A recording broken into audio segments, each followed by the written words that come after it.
अस्सलाम वालेकुम, hi and hello, welcome to the N sports pulse. आप लोग एन स्पोर्ट्स पल्स देख रहे हैं, मुझे अनुजारा कहते हैं और आप ऑफ कोर्स हमारे बड़े ही गुड से बड़े ही अच्छे से व्यूअर्स। और सबसे पहले मैं वीडियो के आगाज़ में इससे पहले कि हम खेलों की दुनिया की खबरों पे पोस्टमार्टम करना शुरू करें, आप लोगों से शेयर करना शुरू करें, उन पर बात करना शुरू करें आपसे। सो सबसे पहले जी आप सबका फिर शुक्रिया अदा करती हूँ क्योंकि जो आप लोगों का फीडबैक है वो बहुत ज़्यादा अहमियत का हामिल है, मैं हमेशा कहती हूँ, and it really gives power to me. So ये जो आप वीडियो को लाइक्स करते हैं, कमेंट्स करते हैं, इससे बड़ी एनर्जी मिलती है मुझे। सो इसी तरह से जो मुझे एनर्जी है आप लोग देते रहिए। सो जी खेलों की दुनिया की बात करें तो T20 वर्ल्ड कप का अब ऐसे वो लग रहा है कि सीजन वाकई ऑन हो गया है, क्योंकि पहले तो मैचेस एंजॉय कर रहे थे, लेकिन ये जब से श्रीलंका वर्सेस साउथ अफ्रीका का लो स्कोरिंग मैच हुआ ना, वो जो खबरें डेवलप होना शुरू हुई, स्पेकुलेशन, और वो हर कोई अपनी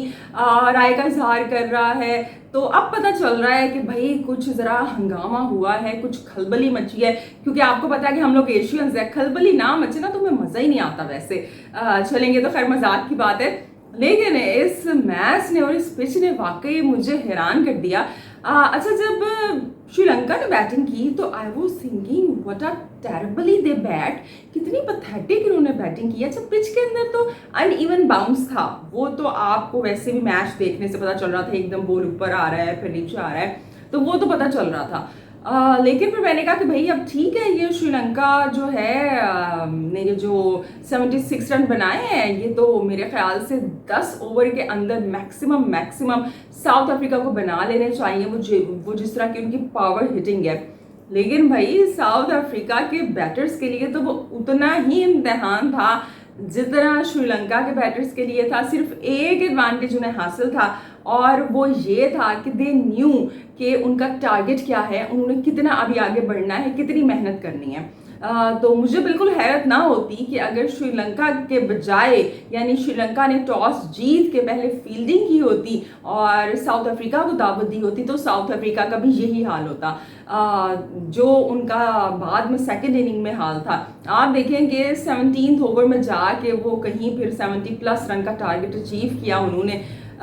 तो ये वाकई बड़े क्वेश्चंस रेस करता है इस तरह के पिच, इस तरह का जो मैच है T20 का मैच। और आप देखिए T20 वर्ल्ड कप का मैच ऐसी जगह पे हो रहा है कि जहाँ पे क्रिकेट इतनी मशहूर नहीं है, वो क्रिकेट को ज़्यादा अपने लोगों के अंदर अभी अमेंड करने की कोशिश कर रहे हैं, लाइक पेनिट्रेट करने की कोशिश कर रहे हैं इस गेम में एज ए नेशन। तो मेरे ख्याल से तो यहाँ पे तो इतनी मुश्किल कंडीशंस नहीं बनानी चाहिए थी, और इंटेंशनली बिल्कुल ऐसा नहीं हुआ होगा। क्योंकि जब आप ड्रॉप इन पिचेस लेके आते हैं ना, एक्चुअली जो काम किया है ना वो ड्रॉप इन पिचेस ने किया है। अब रमीज राजा को वो जो ड्रॉप इन पिचेस का शोर शराबा मचा रहे थे, और वो जो उन्होंने इतना खर्चा भी करवाया था पीसीबी का, तो अब उनको सवालों का जवाब मिल गया होगा कि जो ड्रॉप इन पिचेस है ना वो ऐसे नहीं है कि वो ऑस्ट्रेलिया से आएगी पाकिस्तान में और वो उसी तरह बिहेव करेंगी। ऑफ कोर्स उसके अंदर मिट्टी है, वो सॉइल है, आप वहाँ से लेके आ रहे हैं। आपके यहाँ जो धूप का टेम्परेचर है, जो हवा चलती है, जो नमी है, वो ऑस्ट्रेलिया से बिल्कुल मुख्तलिफ है। इसी तरह से ये पिचेस भाई ऑस्ट्रेलिया से आई, और ऑस्ट्रेलिया में जब ये बन के तैयार हो गई, तो फिर जब इनको न्यूयॉर्क में आना था या जब यूएसए में आना था, तो तब जो था वो यूएसए में काफ़ी सर्दी थी, लाइक ये मेरे ख्याल से कि दिसंबर की बात है। तो इनको मियामी फिर रखा गया, 3-4 माह इनको धूप लगी, वहाँ पे वेदर में रही, फिर उसके बाद ये आके यूएसए में बिछाई गई, सेट होती हैं। तो अगर आप एक ड्रॉप इन पिच की बात करें तो एवरेज कम से कम 1 साल तो लगता है इनको सेट होने के अंदर, और अभी तो कुछ मंथ्स हुए हैं। तो इस तरह के सरप्राइजेस तो भैया देखने को मिलेंगे। मुझे हैरत ही हो रही थी, वो जो स्टब्स हैं आईपीएल में, कहाँ वो बंदा 200 के स्ट्राइक रेट के नीचे बात ही नहीं करता था, और अभी मैं देख रही थी जब उन्होंने बैटिंग करना शुरू की 16 गेंदों पे 5 रन बनाए हुए थे, यानी कि मेरे ख्याल से 40+ के स्ट्राइक रेट से खेले हैं। सबसे अच्छे स्ट्राइक रेट से मैथ्यू खेले हैं, जो श्रीलंका के एक्सपीरियंस्ड बैटर हैं, 100 के स्ट्राइक रेट से, वरना सब स्ट्रगल कर रहे थे।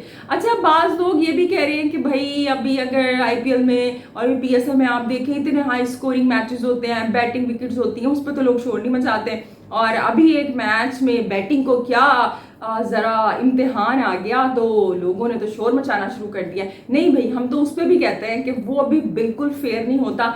मैच वो है जहाँ पे बैट और बॉल का प्रॉपर एक इम्तिहान हो और बैलेंस हो बैट एंड बॉल का।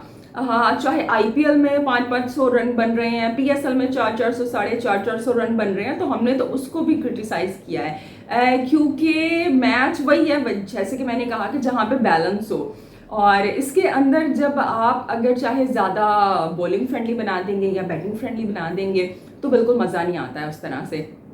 और मैं सोच रही थी कि अगर यही जो पिचेस न्यूयॉर्क के बजाय ये कहीं इंडिया के अंदर कुछ इस तरह का हो गया होता या पाकिस्तान के अंदर हो गया होता, तो पता नहीं ये जो अभी खबर इतनी है ना, ये इतनी बड़ी हो चुकी होती कि ये जानबूझ के किया है, बाहर के खिलाड़ियों को परेशान करने के लिए इन लोगों ने किया है और ये पिच को टेलर कर रहे हैं, मतलब लेकिन जब अब एशिया से बाहर ये गोरों की गलती है, उनके मुल्क में हुआ है, तो उतना शोर देखने में नहीं आ रहा, वरना तो सारा इंटरनेशनल मीडिया ना चढ़ के दौड़ा हुआ होता पाकिस्तान इंडिया के ऊपर, जिससे भी ये गलती सरजद हुई भी होती। तो खैर बहरहाल ये हमारे कहीं ना कहीं डबल स्टैंडर्ड्स भी सामने आते हैं। लेकिन अब जो मुश्किल है भैया वो ये है कि अभी पाकिस्तान और इंडिया का मैच होना है 9 जून को, और आई वाज थिंकिंग कि अगर इस पिच के ऊपर, इसी तरह के पिच के ऊपर पाकिस्तान इंडिया खेल रहे होते, रियली मुझे नाइटमेयर्स आ रहे थे कि क्या होगा। मतलब अभी तो श्रीलंका ने अपना सबसे लोएस्ट T20 इंटरनेशनल का टोटल बना दिया। अब इस T20 वर्ल्ड कप के अंदर नए नए रिकॉर्ड्स भी हमारे सामने आना शुरू हो गए हैं। अभी अफगानिस्तान का और जो उनका मैच हुआ है युगांडा का, उसके अंदर अफगानिस्तान वॉज भाई एक्सेप्शनल, 125 रन से मैच जीत लिया। ये होती है यार विक्ट्री कसम से। और वो लगता है जो राशिद खान ने कहा था ना कि अब जो अफगानिस्तान की टीम चेंज हो गई है, बॉलिंग तो अच्छी दी है, हमारे बैटर्स भी तैयार हैं, 200 प्लस हमारे बैटर बना सकते हैं, चेज कर सकते हैं हम, तो भाई कुछ ना कुछ तो बात है। लेकिन अब जब टफ कंपटीशन मिलेगा, वेस्ट इंडीज़ के सामने आएंगे, न्यूजीलैंड के सामने आएंगे, तो पता चलेगा। लेकिन भाई अफगानिस्तान की टीम खतरा है, क्योंकि जो कंडीशंस में वो खेल रहे हैं और जो पावर उनके पास है, और वैसे भी 2 हफ्ते पहले उन्होंने अपना कैंप भी लगा दिया था कि प्रैक्टिस की है उन्होंने वेस्ट इंडीज़ में। और जो वेस्ट इंडीज़ के एक बॉलर है, मुझे नाम याद नहीं आ रहा, मेंशन करूंगी मैं यहाँ पे, उन्होंने अपना बॉलिंग कोच भी हायर कर लिया T20 वर्ल्ड कप में। तो यकीनन जो एज है वो तो अफगानिस्तान के पास है। लेकिन हम बहरहाल यहाँ पे पाकिस्तान और इंडिया की बात कर रहे थे, तो पाकिस्तान और इंडिया के ये जो मामलात हैं क्रिकेट को लेके, वो अगर इस ग्राउंड के अंदर हल होते, ये जो न्यूयॉर्क का ग्राउंड था, तो क्या रिजल्ट आता आपके ख्याल में? कितने पाकिस्तान बना लेता? क्या पाकिस्तान ने भी अपना लोएस्ट यहाँ पे टारगेट बनाना था? हम तो भैया अपनी बैटिंग विकेट पे फेल हो जाते हैं, इस तरह के विकेट, और ये इंजरीज आ सकती हैं। आप देखिए वो जिस तरह का अनइवन उसके अंदर बाउंस है, वो जितनी डबल पेस विकेट, तो हारिस रऊफ, बुमराह, शहनशाह अफरीदी, सिराज, अर्शदीप क्या करेंगे यहाँ पे आके? बैटर्स के लिए भी खतरे की बात है। तो अच्छा, अब इससे एक और टॉपिक भी निकलता है कि जिस पे मैं बात करना चाहूँगी। आज मैंने शुरू में टॉपिक्स मेंशन नहीं किए, मैंने कहा टॉपिक बाय टॉपिक चलते जाएंगे। कि भाई ये बड़ी बातें हो रही हैं कि आईसीसी ने ना बड़ी ही ज्यादती की है, ICC is unfair. Pakistani fans जरा शोर मचा रहे हैं कुछ, इवन बाज मैंने जर्नलिस्ट को भी बोलते हुए सुना कि भाई आईसीसी ने फेवर किया है टीम इंडिया को।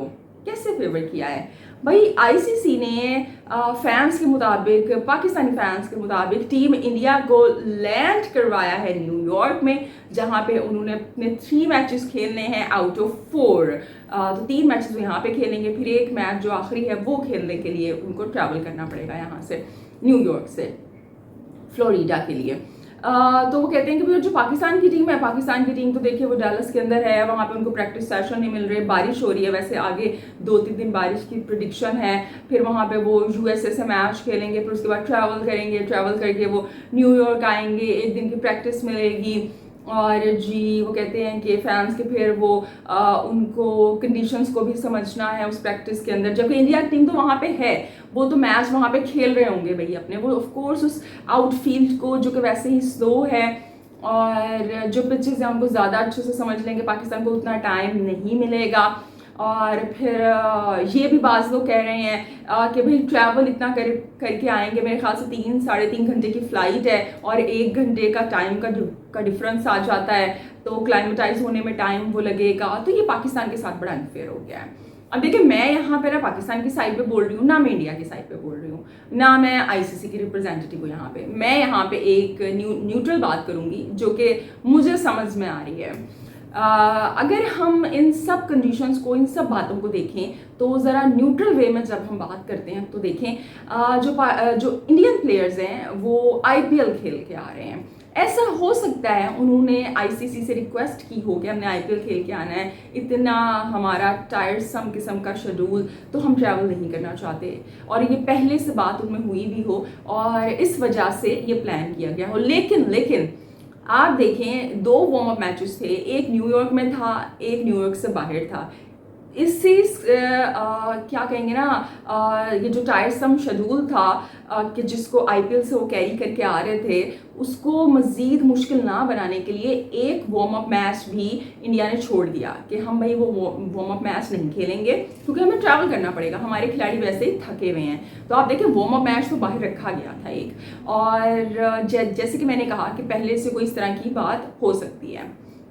और अगर आप पाकिस्तान की बात करें तो बिल्कुल आपको वहाँ पे डिफरेंट कंडीशन मिल रही है, और न्यूयॉर्क में आपको डिफरेंट कंडीशन मिलेगी, आपको उसको समझने में टाइम भी लगेगा। लेकिन आप ये भी तो देखिए कि उससे पहले कितने मैचेस हो गए होंगे। इस तरह तो मेरे ख्याल से सबसे पहले तो यहाँ पे श्रीलंका और साउथ अफ्रीका खड़ा हो जाना चाहिए कि सबसे पहला हमारा इंटरनेशनल मैच न्यूयॉर्क में रख दिया और हमारे साथ ज्यादती हो गई है। खासतौर पर श्रीलंका शोर मचाए कि ये आईसीसी जो है ये तो है ही अनफेयर, ये हमारे साथ बड़ी ज्यादती कर रहे हैं। आप देखिए, आप प्रोफेशनल क्रिकेटर्स हैं, इस तरह के चैलेंजेस आपको आते हैं, और नो डाउट पाकिस्तान के लिए ये एक चैलेंज होगा, लेकिन सब प्रोफेशनल क्रिकेटर्स हैं। और अगर आप पाकिस्तान खिलाड़ियों की बात कर रहे हैं, पाकिस्तान के प्लेयर्स की बात कर रहे हैं, टीम की बात कर रहे हैं, तो जहाँ पे ये खिलाड़ी पैदा हुए हैं ना, पिंडी के ये आप पिच को देख लें पाकिस्तान में, या लाहौर की पिच को देख लें, मुल्तान को देख लें, जब बाहर की टीम्स आती हैं ना, वो हमारे होम ग्राउंड्स पे हमें हरा के जाती हैं। भाई आप बताएं क्या करें हम फिर? किस तरह से इस चीज़ को मजीद अब आप जस्टिफाई कर लें कि पाकिस्तान के साथ बड़ी ज्यादती हो गई है। इंग्लैंड आती है हमारी मैदानों के अंदर, तारीख में पहली दफ़ा नया रिकॉर्ड बनता है, पाकिस्तान को वाइट वॉश करके वो चले जाते हैं। इस तरह ऑस्ट्रेलिया हमारे ही घर के अंदर वो पता नहीं 20-21 साल बाद आते हैं, उनको तो कंडीशंस का नहीं पता था, और रमीज राजा साहब तो जान के वो डर के उनसे उन्होंने कहा भी बैटिंग पिचेस बनाते हैं, और वो पता चलता है कि वो फिर भी जो टेस्ट सीरीज है हमसे जीत के चले जाते हैं। तो ये हमारे जो खिलाड़ी हैं, जहाँ से ये बिलोंग करते हैं, जिन कंडीशंस में ये खेल खेल के बड़े हुए हैं, उन कंडीशंस में ये फेल हो जाते हैं, तो बाहर की कंडीशंस की तो बात ही अलग है। फिर वहाँ पे तो आपको वैसे भी चैलेंज होगा इंडिया जैसी टीम के सामने। तो मेरे ख्याल से ये सिर्फ ब्लेम एक्सक्यूजेस हैं कि अगर आप हार जाएं तो आप ये कह दें कि नहीं जी हम तो इसलिए हार गए कि आईसीसी ने बड़ी गलती कर दी है हमारे साथ, बड़ी ज्यादती कर दिया हमारे साथ, बड़े अनफेयर रहे हैं। इस तरह तो जब एशिया कप हो रहा था, पाकिस्तान जिसे होस्ट कर रहा था, तो सेठी साहब ने खुद से एक हाइब्रिड मॉडल को अप्रूव करवाया था, और बाद में हमारे क्रिकेटर्स ये शोर मचा रहे थे पाकिस्तान की टीम इसलिए नहीं अच्छा खेल पा रही कि उनको ट्रैवल बड़ा करना पड़ रहा है, वो थक रहे हैं। तो देखिए, ये जो होती हैं लेम एक्सक्यूजेस होती हैं। ऑन द गिवन डे जो टीम अच्छा खेलेगी, जो मैच जीतेगी, वही याद रखी जाएगी। बाकी ये बातें हैं, ये सिर्फ र्यूमर्स की सूरत में पीछे रह जाती हैं। तो इन बातों को छोड़ें, टीम को सपोर्ट करें, अपनी बेस्ट ऑफ लक कहें उन्हें, और टीम अल्लाह करे कि हमारी पॉजिटिव स्पिरिट के साथ खेले। बल्कि मैं तो कहीं ना कहीं समझती हूँ कि ये पाकिस्तान के लिए थोड़ा एज ही मिल गया है, क्योंकि अगर इन कंडीशंस के अंदर पाकिस्तान की टीम आयरलैंड से खेलती या यूएसए से खेलती इन कंडीशंस के अंदर, न्यूयॉर्क की, तो पाकिस्तान के लिए तो बड़ा मुश्किल इम्तिहान हो सकता था। डैलस के अंदर तो फिर भी जो पिचेस हैं वो बेहतर हैं। हमने देखा जो मैच हुआ था यूएसए और कनाडा का, वो एक अच्छा हाई स्कोरिंग मैच था। तो वहाँ पे तो पाकिस्तान की फिर भी चांसेस हैं कि आप इन टीमों को चैलेंज कर सकते हैं और अच्छे मार्जिन से जीत सकते हैं। वो जिस तरह इंडिया ने अपना वार्म अप मैच जीता बांग्लादेश से, या जिस तरह से आज अफगानिस्तान ने जीता है जनाब युगांडा से, तो आप भी इसी मार्जिन से जीत सकते हैं और अपना जो रन रेट है उसको बेहतर बना सकते हैं। अगर इन चैलेंजिंग कंडीशन में ये टीमों से आप खेल रहे होते तो क्या रन रेट आपका बेहतर बनना था, बल्कि जान के लाले पड़े हुए होते। तो बस ये र्यूमर्स हैं, जिसको जो समझ में आता है वो कहता है, और ऐसे पाकिस्तान में नहीं होता है, इंडिया में भी होता है। अब ये जो आकाश चोपड़ा हैं, मुझे इनकी जो नीयत है उसको कोई शक नहीं है, यकीनन अपनी टीम से बड़ा मोहब्बत करते हैं, ये अपने लोगों से बड़ा मोहब्बत करते हैं। लेकिन जब भी ये बंदा बात करता है ना, ऐसी बात करता है ज़्यादातर कि सोच रहे होते हैं इंसान कि ये क्यों बात की है उन्होंने। अब उन्होंने जनाब इंडियन टीम के बारे में स्टेटमेंट दी है कि इंडियन टीम जो है वो रेडी नहीं है, उनको अपने ओपनर्स का नहीं पता, फिनिशर का नहीं पता, और ये जो खिलाड़ी हैं जो टीम के साथ ट्रैवल कर रहे हैं, जो सीनियर खिलाड़ी हैं, इन्होंने तो T20 सारा साल खेली ही नहीं और अभी टीम के साथ ट्रैवल कर रहे हैं। तो मैं बस इतना कहना चाहूँगी आकाश चोपड़ा से कि देखें, अगर आप ये कहें कि टीम अनप्रिपेयर है, उसको अपने कॉम्बिनेशन का नहीं पता, तो मुझे बड़ी हैरत होगी। हाँ, सिर्फ जो एक थोड़े से क्वेश्चन मार्क हैं वो ये है कि कोहली ओपन करेंगे या नहीं करेंगे, या वो वन डाउन आएंगे। तो चाहे कोहली वन डाउन आ जाएं, चाहे कोहली ओपन कर लें, इससे कोई फ़र्क नहीं पड़ता। और अगर जायसवाल भी वन डाउन आ जाएंगे तो उससे भी फ़र्क नहीं पड़ता। इवन जो गवास्कर साहब ने अपनी 11 बताई है उसमें उन्होंने जायसवाल को वन डाउन रखा है। सारे प्रोफेशनल क्रिकेटर्स हैं, कोई नंबर 2 1 से 2 पे आ जाएगा, 2 से 1 पे चला जाएगा, कोई फ़र्क नहीं पड़ता। बाकी वही आपके सूर्या कुमार यादव हैं, वही पंत है आपके, कौन सा ऐसा नया खिलाड़ी है। तो मैं नहीं समझती कि इंडियन टीम को अपने फिनिशर का नहीं पता या अपने ओपनिंग पेयर का नहीं पता। सब पता है भाई उन्हें, वो कंडीशंस के हिसाब से चेंज करते रहते हैं। वो पाकिस्तान की तरह वो रिजिड टीम उस तरह की नहीं है इंडिया की। तो ये तो मेरे ख्याल से बिल्कुल ज़बरदस्ती की बात है। और अगर वो ये कहें कि जो इंडियन टीम है उन्होंने T20 नहीं खेला, तो भाई देखें, इससे पहले ना ODI वर्ल्ड कप था, तो जो टीम्स थी वो ODI वर्ल्ड कप की तैयारी कर रही थी, ODI मैचेस खेल रही थी। T20 मैचेस तो वैसे भी कम हुए हैं। फिर ODI वर्ल्ड कप के बाद जब अफगानिस्तान की सीरीज आती है तो हमने देखा सारे सीनियर्स आए थे। आप देख लें, रोहित आए, कोहली आए, बुमराह आए, सब ने आके वो मैच खेला अफगानिस्तान से, जो होम सीरीज थी उनकी। फिर उसके बाद IPL भी खेला। तो जो बड़ी टीम्स होती हैं ना, वो उनका सिर्फ फोकस ये नहीं होता कि हम बाबर रिजवान की तरह हर T20 का मैच खेल लें, चाहे आगे जो है वो टेस्ट चैंपियनशिप सर पे खड़ी हुई है, लेकिन हम जल्दी जल्दी अपने रैंक अच्छे बना लें, जगह ना चली जाए हमारी। इनसिक्योर खिलाड़ी नहीं है, समझदार खिलाड़ी हैं और ODI वर्ल्ड कप की तैयारी कर रहे थे। अब T20 वर्ल्ड कप आया है तो उसके लिए वो तैयार है। और आप देख लें कि जिस तरह के चैलेंजेस T20 वर्ल्ड कप में मिल रहे हैं, ये आसान नहीं होगा। इसमें जो लोग कह रहे थे कि रोहित ना खेलें, कोहली ना खेलें, तो उनको अभी तक जवाब मिल गए होंगे, क्योंकि अभी तक जिन खिलाड़ियों ने परफॉर्म किया है, आप देख लें वो सीनियर खिलाड़ी हैं। चाहे आप वेस्ट इंडीज़ का मैच उठा के देख लेंगे जिसमें रॉस्टन चेज ने बड़े अच्छे से टीम को लीड किया, या श्रीलंका की टीम में जिन्होंने 100 के स्ट्राइक रेट से खेला, वो भी उनके सीनियर खिलाड़ी थे। तो सीनियरिटी जो है वो इन मैदानों में, इन कंडीशंस में मैटर करती है। और मुझे ऐसा लगता है कि इंडिया की टीम वेल प्रिपेयर्ड है, बिल्कुल तैयार है। बल्कि कल जब मैं मैच देख रही थी श्रीलंका का वर्सेस साउथ अफ्रीका के साथ, तो वो they were showing the glimpses of Indian practice के। इंडियन टीम जो है दे वर प्रैक्टिसिंग, और वो उसके अंदर कोहली भी शामिल थे। तो मैंने कहा लोगों को देख के सुकून आ गया होगा कि यार ये कोहली जो है ना फाइनली प्रैक्टिस कर रहे हैं, क्योंकि सारा मसला कोहली से। हालांकि कोहली बेचारा अभी एक दिन पहले वार्म अप मैच से पहले वो इतनी लंबी फ्लाइट से US से आए थे, तो उसके बाद में वार्म अप मैच खेल के क्या करना उन्होंने, इतनी अच्छी उनकी फॉर्म है, वो जानते हैं इन चीज़ों को। और अब प्रैक्टिस खेलेंगे तो उनको पता भी चल जाएगा। तो जी बहरहाल ये बस चल रहा है। अब T20 वर्ल्ड कप है, खेल है, खबरें हैं, और आप और हम मिलके उन्हें कर रहे हैं एंजॉय। तो जी एंजॉयमेंट इसी तरह से चलती रहेगी।